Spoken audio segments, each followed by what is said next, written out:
नमस्कार। ये रामायण कथा पूरी तरह से श्रीमद् वाल्मीकि रामायण के ऊपर आधारित है। यदि आप इसका निरंतर श्रवण करते रहना चाहते हैं तो इस चैनल को सब्सक्राइब जरूर कर लें और आगे आने वाले सभी पॉडकास्ट के नोटिफिकेशन के लिए बेल आइकन को भी ज़रूर से प्रेस कर दें। अब हम सुनेंगे 56वां सर्ग, हनुमान जी का पुनः सीता जी से मिलकर लौटना और समुद्र को लांघना। तदंतर हनुमान जी अशोक वृक्ष के नीचे बैठी हुई जानकी जी के पास गए और उन्हें प्रणाम करके बोले, आर्य, सौभाग्य की बात है कि इस समय मैं आपको सकुशल देख रहा हूँ। सीता अपने पति के स्नेह में डूबी हुई थी। वह हनुमान जी को प्रस्थान करने के लिए उद्यत जान उन्हें बारंबार देखती हुई बोली, यदि तुम उचित समझो तो एक दिन और यहाँ किसी गुप्त स्थान में ठहर जाओ। आज विश्राम करके कल चले जाना। वानर प्रवर, तुम्हारे निकट रहने से मुझ मंदभागिनी का अपार शोक भी थोड़ी देर के लिए कम हो जाएगा। जब तुम चले जाओगे तब फिर तुम्हारे आने तक मेरे प्राण रहेंगे या नहीं इसका कोई विश्वास नहीं। मुझ पर दुख पड़ते गए हैं। मैं मानसिक शोक से दिन दिन दुर्बल होती जा रही हूँ। अब तुम्हारा दर्शन न होना मेरे हृदय को और भी विदीर्ण करता रहेगा। वीर, मेरे सामने यह संदेह अभी तक बना ही हुआ है कि बड़े बड़े वानरों और ऋषों के सहायक होने पर भी महाबली सुग्रीव इस दुर्लंघ्य समुद्र को कैसे पार करेंगे। उनकी सेना के वे वानर और भालू तथा वे दोनों राजकुमार श्री राम और लक्ष्मण भी इस महासागर को कैसे लांघ सकेंगे। तीन ही प्राणियों में समुद्र को लांघने की शक्ति है, तुम में, गरुड़ में अथवा वायु देवता में। इस कार्य संबंधी दुष्कर प्रतिबंध के उपस्थित होने पर तुम्हें क्या समाधान दिखाई देता है, बताओ। क्योंकि तुम कार्य कुशल हो, शत्रुवीरों का संहार करने वाले कपिश्रेष्ठ, इसमें संदेह नहीं कि इस कार्य को सिद्ध करने में तुम अकेले ही पूर्णतः समर्थ हो। परंतु तुम्हारे द्वारा जो विजय रूप फल की प्राप्ति होगी उससे तुम्हारा ही यश बढ़ेगा, भगवान श्री राम का नहीं। परंतु शत्रु सेना को पीड़ा देने वाले श्री रामचंद्र जी यदि लंका को अपनी सेना से पददलित करके मुझे यहाँ से ले चलें तो वो उनके योग्य पराक्रम होगा। अतः तुम ऐसा उपाय करो जिससे युद्धवीर महात्मा श्री रामचंद्र जी का उनके योग्य पराक्रम प्रकट हो। सीता जी की ये बात स्नेह युक्त तथा विशेष अभिप्राय से भरी हुई थी। इसे सुनकर वीर हनुमान ने इस प्रकार उत्तर दिया, देवी, वानर और भालुओं की सेनाओं के स्वामी कपिश्रेष्ठ सुग्रीव बड़े शक्तिशाली पुरुष हैं। वे तुम्हारे उद्धार के लिए प्रतिज्ञा कर चुके हैं। अतः वे वानरराज सुग्रीव सहस्त्रों कोटि वानरों से घिरे हुए तुरंत यहाँ आएंगे। साथ ही वे दोनों वीर नरश्रेष्ठ श्री राम और लक्ष्मण भी एक साथ आकर अपने सहायकों से इस लंकापुरी का विध्वंस कर देंगे। वरारोहे, असुरराज रावण को उसके सैनिकों सहित काल के गाल में डालकर श्री रघुनाथ जी आपको साथ लेकर शीघ्र ही अपनी पुरी को पधारेंगे। इसलिए आप धैर्य धारण करें, आपका कल्याण हो, आप समय की प्रतीक्षा करें। रावण शीघ्र ही रणभूमि में श्री राम के हाथ से मारा जाएगा, यह आप अपनी आंखों से देखेंगी। पुत्र, मंत्री और भाई बंधुओं सहित असुरराज रावण के मारे जाने पर आप श्री रामचंद्र जी के साथ उसी प्रकार मिलेंगी जैसे रोहिणी चंद्रमा से मिलती है। वानरों और भालुओं के प्रमुख वीरों के साथ श्री रामचंद्र जी शीघ्र ही यहाँ पधारेंगे और युद्ध में शत्रुओं को जीतकर आपका सारा शोक दूर कर देंगे। विदेह नंदिनी सीता को इस प्रकार आश्वासन देकर वहां से जाने का विचार करके पवन कुमार हनुमान ने उन्हें प्रणाम किया। वे बड़े बड़े असुरों को मारकर अपने महान बल का परिचय देकर वहां ख्याति प्राप्त कर चुके थे। उन्होंने सीता को आश्वासन देकर लंकापुरी को व्याकुल करके, रावण को चकमा देकर, उसे अपना भयानक बल दिखाकर, वैदेही को प्रणाम करके पुनः समुद्र के बीच में होकर लौट जाने का निश्चय किया।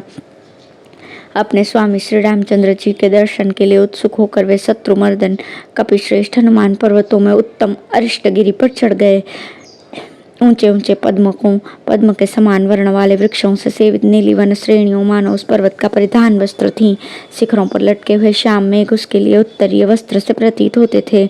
सूर्य की कल्याणमयी किरणें प्रेम पूर्वक उसे जगाती सी जान पड़ती थीं। नाना प्रकार के धातु मानो खुले हुए उसके नेत्र थे, जिनसे वो सब कुछ देखता हुआ संस्थित था। पर्वतीय नदियों की जलराशि के गंभीर घोष से ऐसा लगता था मानो वो पर्वत सस्वर वेद पाठ कर रहा हो। अनेक अनेक झरनों के कलकल नाद से वो अरिष्टगिरी स्पष्टतया गीत सा गा रहा था।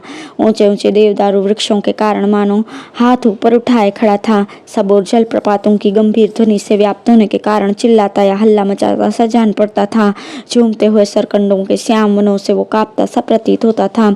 वायु के झोंके खाकर हिलते और मधुर ध्वनि करते बांसों से उपलक्षित होने वाला वो पर्वत मानो बांसुरी बजा रहा था। भयानक विस्तर सर्पों के फुंकार से लंबी श्वास खींचता सा जान पड़ता था। कोहरे के कारण गहरी प्रतीत होने वाली निश्चल गुफाओं द्वारा वो ध्यान सा कर रहा था। उठते हुए मेघों के समान शोभा पाने वाले पार्श्ववर्ती पर्वतों द्वारा सब और विचरता सा प्रतीत होता था। मेघमालाओं से अलंकृत शिखरों द्वारा वो आकाश में अंगड़ाई सी ले रहा था। अनेक अनेक श्रृंगों से व्याप्त तथा बहुत सी कंदराओं से सुशोभित था। साल ताल कर्ण और बहुसंख्यक बांस के वृक्ष उसे सब ओर से घिरे हुए थे।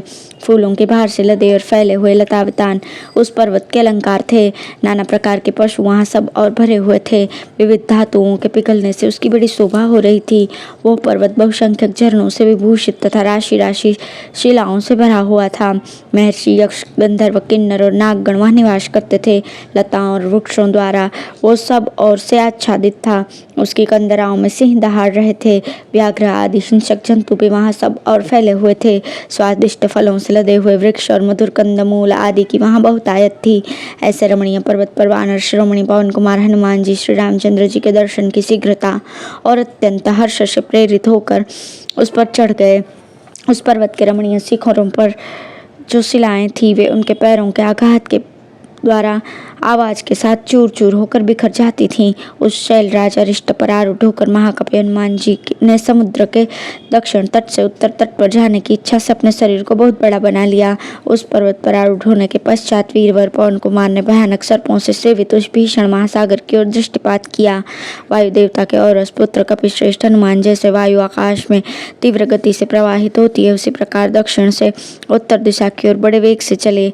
हनुमान जी के पैरों का दबाव पड़ने के कारण उस श्रेष्ठ पर्वत से बड़ी भयंकर गर्जना हुई और वो अपने कांपते हुए शिखरों, टूट कर गिरते हुए वृक्षों तथा भांति भांति के प्राणियों से तत्काल धरती में धंस गया।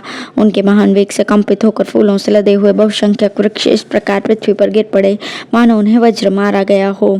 उस समय उस पर्वत की कंदराओं में रहकर दबे हुए महाबली सिंहों का भयंकर नाद आकाश को फाड़ता हुआ सा सुनाई देता था। भय के कारण जिनके वस्त्र ढीले पड़ गए थे और आभूषण उलट पलट गए थे, वे विद्याधरियां सहसा उस पर्वत से ऊपर की ओर उड़ चली।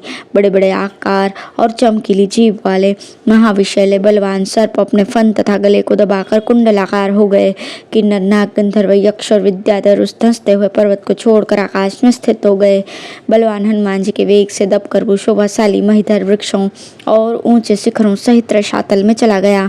अरिष्ट पर्वत 30 योजन ऊंचा और 10 योजन चौड़ा था, फिर भी उनके पैरों से दबकर भूमि के बराबर हो गया, जिसकी ऊंची ऊंची तरंगे उठकर अपने किनारों को चुंबन करती थी।